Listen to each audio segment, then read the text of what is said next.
big day for entertainment reporters. Exciting time to be a show business journalist. Bruce Willis is retiring from acting. He's been living with a condition that few of us had ever heard of. Aphasia affects a person's ability to communicate, which makes acting all the more difficult, even for a bloke best known for punching and shooting more than his extended monologues. Yippee-ki-yay, mother... Chris Rock has spoken about Slapgate. More of a whack, if you ask me. He's back at work with protection. You can fight. Oh, you motherfucker can't fight. Look at you. Didn't say very much other than that he was still processing what had happened, but that was enough to almost break the internet. The Academy of Motion Picture Arts and Sciences then broke it good by revealing it had asked Will Smith to leave the Oscars ceremony. I mean, we got caught up in the moment. Shit got crazy. But he refused. You know how I get. 1 billion people who watched the star-studded memorial for Mr. Shane Warne are coming to terms with their loss. Warney once gave Nick Kyrgios some advice. 6 years ago, he told the tennis ace to step up, posting, "We all realise you're only 20 and have a lot to learn, buddy, but please don't waste your talent." So Nick's turning his talent to filmmaking. He's going to star in a new Netflix documentary. Says he agreed to take part to show that rather being a sport of white privilege, It's an old Jewish guy trying to play sports. tennis is a gritty pursuit that should not intimidate people of colour. Kyrgios says they were very interested to be following me around.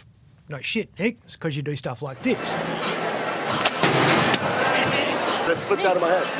I was trying to drink and it slipped out of my head. Makes for good television, bit like federal politics at the moment.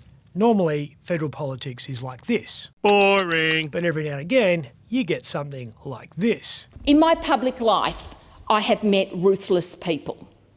Morrison tops the list. That was Senator Conchetta Fierravanti-Wells expressing her displeasure at being placed in an unwinnable third spot on the New South Wales Liberal ticket. Morrison is not fit to be Prime Minister. Pauline Hanson, who's pissed off at the PM because he's refusing to do a preference deal with One Nation, then piled on. That is pathetic leadership, and he does not deserve to go on to be Prime Minister of this country. It was an opportunity too good to miss for Tasmanian firebrand Jackie Lambie, who relishes any chance to kick someone in the nuts. I can tell you what, he's probably one of the most unpleasant men I've ever had to sit in front of. He is a bully.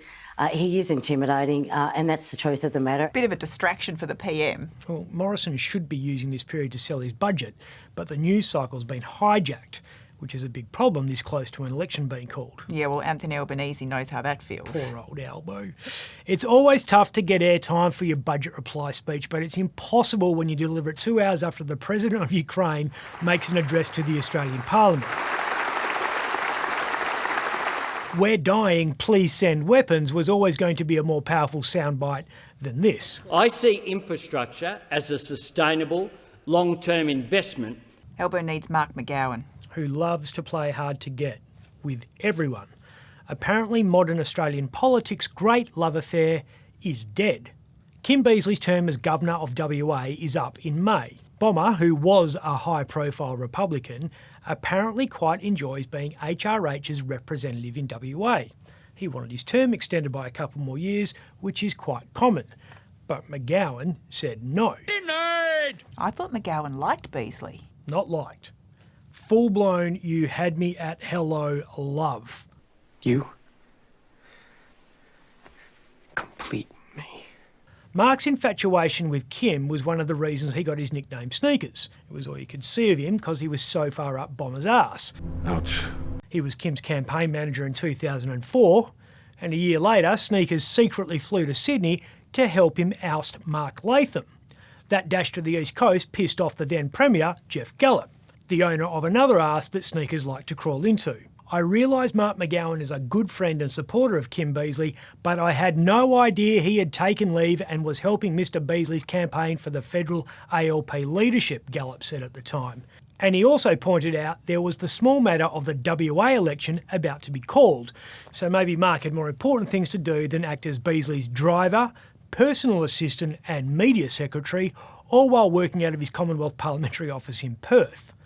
Mark's had Kim's back the whole time, including when he was under fire from a man who would become an unlikely political force.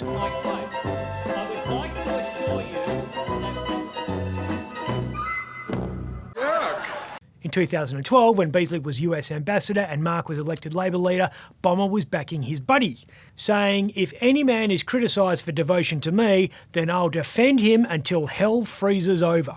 Bomber was the first to say well done when Mark became Premier in 2017, and a year later Mark appointed his old mate as Governor. They've had 4 amazing years together, playing Game of Thrones, going on romantic walks in the woods, shopping, and sharing gags at endless ribbon cuttings. Kim's turned to be the big spoon there, clearly. It was a long and fiercely loyal friendship. I love you, man. I love you too, bud. But apparently Mark has moved on. It's not you, it's me. So if it's not Beazley, who's in the running? 2 names keep popping up. Child health legend, Fiona Stanley, and tough as nails former magistrate, Sue Gordon. Both formidable women. Who take absolutely no shit. That's how it's supposed to be. Is that too early? I'm Ben Harvey. For more Up Late, click the subscribe button below.